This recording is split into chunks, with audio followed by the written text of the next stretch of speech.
All right. So assuming that you have what is a framework? Well, is how you get from A to B, how you get people a result. So assuming that you already know who your dream customer is and what the problem that you solve for them is, that's where the framework comes in.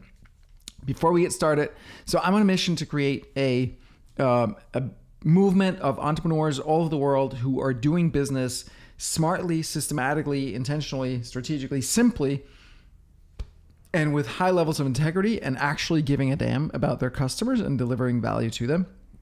This is part of that.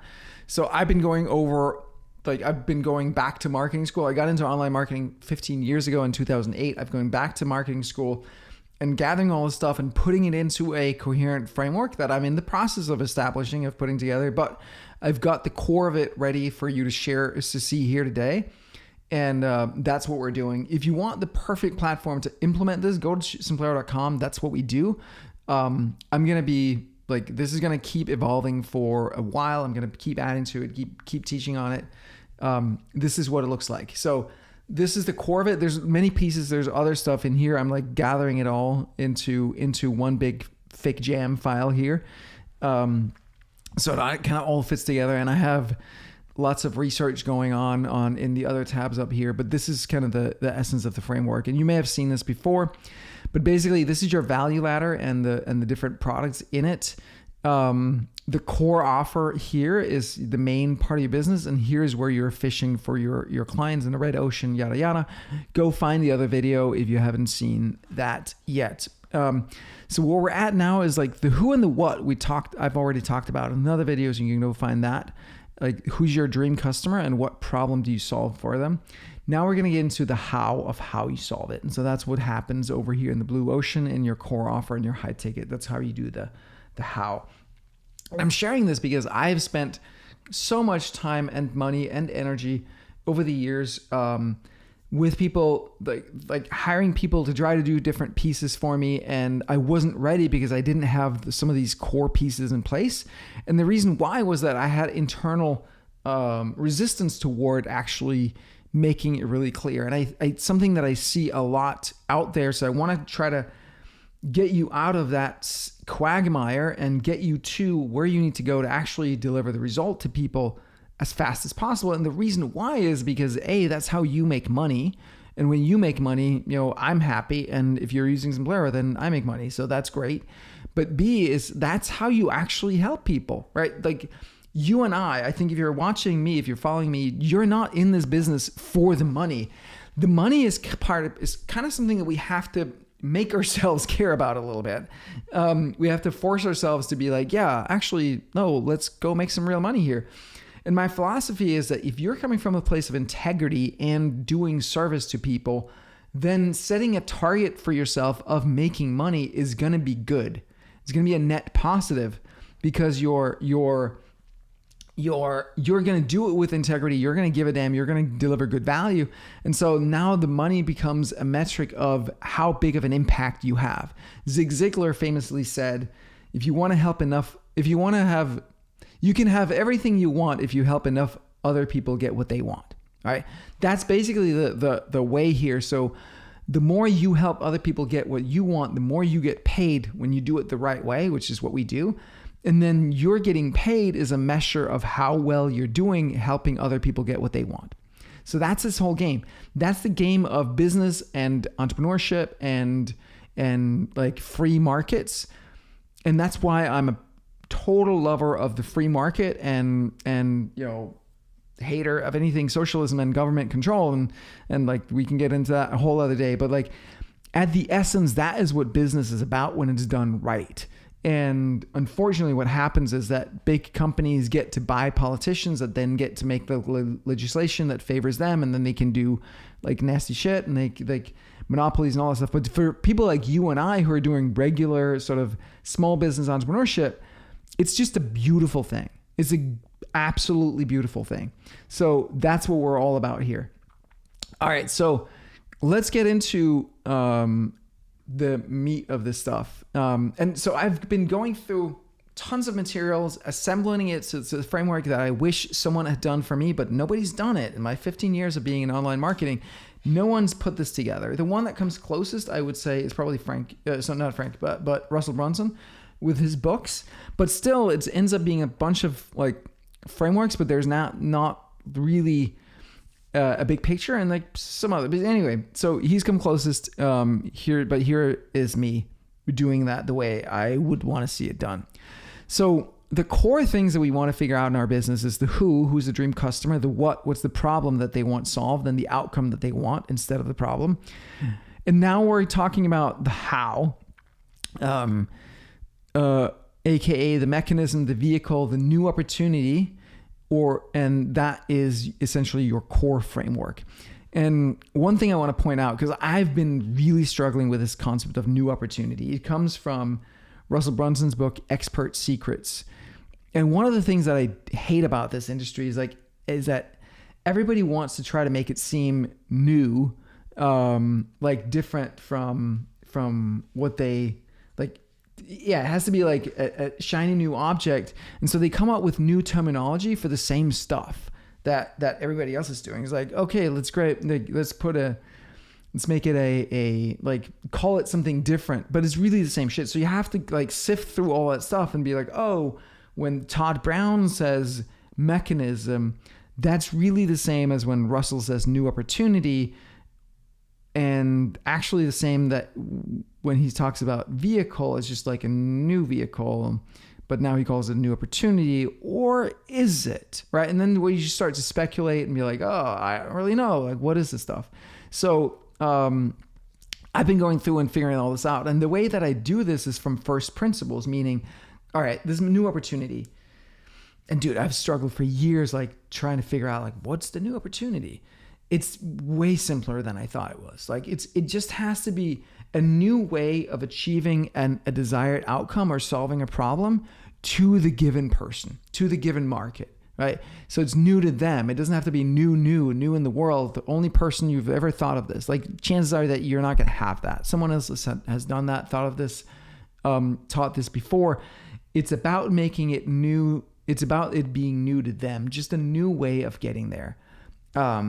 That's all it really is. And the point of having a new opportunity is in your sales message. And so this is where the where and the message and the offer comes in. So you're fishing in a red ocean, in a bloody market of people who are currently trying to solve their problem using some other vehicle. And there's a lot of competition in this market. And then you come in there and say, hey, I'm different. I'm not a better whatever they are. I'm a different way entirely to get to your desired outcome, to get your result and solve your problem, right? So that's your message. Basically, the old way sucks, try the new way, right? Old way sucks, try the new way.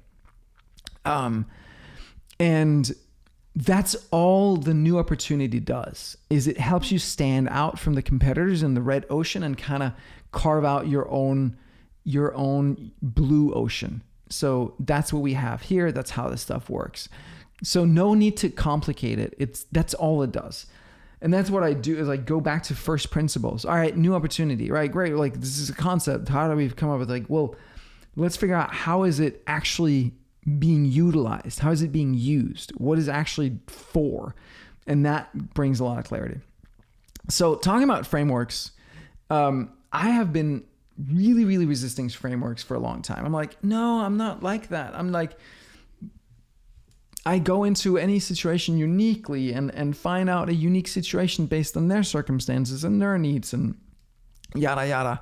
And I think it's been part of my whole commitment to not being successful. And again, it's something that I see with a lot of people. We want to be unique. We want to be snowflakes. We want to be like, maybe we want to be misunderstood. Maybe we want to be unsuccessful, like whatever it is. But there's some internal psychological barrier to making this like just really clear and simple. And yeah, like a framework is always going to be a gross oversimplification of reality, right? And I think like from early on, I had this resistance to like 7-step framework for blah. Everybody had those, and it just made me feel icky. I'm like, oh, I don't know. It's like, I want to do something special. I want to do something unique, something different, and not just like, I want to treat people uniquely and specially. There's like a lot of resistance to that.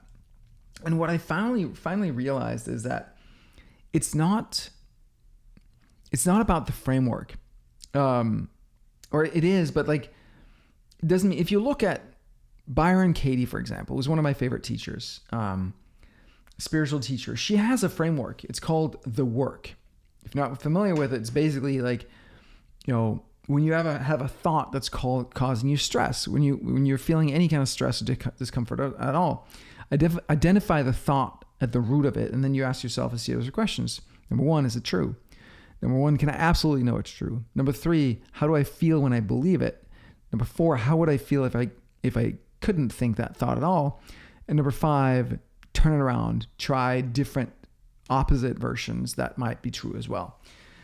And that framework it's so helpful to have that framework. But when you look at her books and her audio programs and her courses and content, she talks about so much more than that. Like, she kind of follows the framework most of the time. Sometimes she skips and jumps and whatnot, but she very often follows the framework. But then it allows her to basically cover all of the ground. So like, a framework doesn't mean that you're now restricted to only talk about this or only follow that or whatever. It just becomes your sort of your baseline, your wedge in to talk about things, to structure it, to organize it. It becomes a skeleton, like for your scaffolding for your students, your customers, your members, to put things into place so that they can learn it better. But we learn better by like 1, 2, 3, 4, 5, like, and then examples and stories and all these things. Then we learn by just being like, oh, here's the thing, and blah, blah, blah, blah, blah. And there's no real structure, right? I was recently going through a book by should I mention it? Well, I was going through Frank Kern's book, Convert 2.0. And dude, that book has no discernible structure. There is structure there, but it took me reading through it 2-3 times and taking like copious notes in order to suss out the framework of what he's trying to say, because he's not being very, like, there is a framework, but he's not being very good at communicating it. And it's really like 2 books put together into one. And like, first there's a new book, and then there's the old book, and the old book says some stuff where the new book says like, don't do this anymore. And it's all very super duper confusing because he didn't give us a framework. And so I was like afraid of being oversimplified and downplaying things, like just some of these deep spiritual concepts. What up, Yasmin? I think we have someone coming here. Hey, girl. So we have some of these deep spiritual concepts. I didn't want to just like belittle them or make them simpler. It's like, I just wanted to be that person that would like meet someone else and just use all my faculties to kind of figure out like what is it they need and how can I serve them. And I would do these AMAs, these Ask Me Anything kind of calls, where it's like, it can be a relationship, it can be health, it can be business, it can be anything. And people don't know what to do with that. So they didn't ask me any questions because there's nothing to ask a question about. It's much better to do frameworks, even if the frameworks are limited, like wrong in some, like not outright wrong, right? But limited and overlooking a bunch of details and oversimplified and doesn't work in every case. But like, make a framework and teach around the frameworks, and like really get in the habit of making frameworks and teaching frameworks, because it makes it so much easier for you to get through.